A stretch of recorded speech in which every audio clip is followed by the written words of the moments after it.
اللهم ارحمنا بالقرآن العظيم، واجعله لنا إماما ونورا وهدى ورحمة.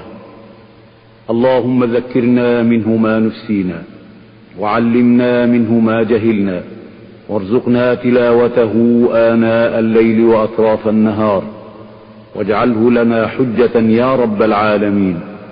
اللهم انفعنا وارفعنا بالقرآن العظيم، واهدنا بالآيات والذكر الحكيم، وتب علينا إنك أنت التواب الرحيم، وتقبل منا إنك أنت السميع العليم.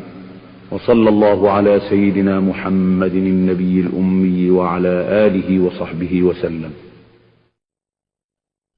صلوات ربي وسلامه عليك سيدي يا رسول الله.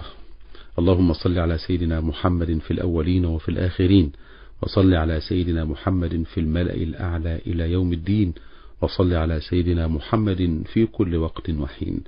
القارئ شيخ محمود خليل الحصري رتل علينا مختتما هذه الرحلة برواية حفص عن عاصم من أول سورة الفجر وحتى سورة الناس، ثم استمعنا منه إلى دعاء لختم القرآن الكريم.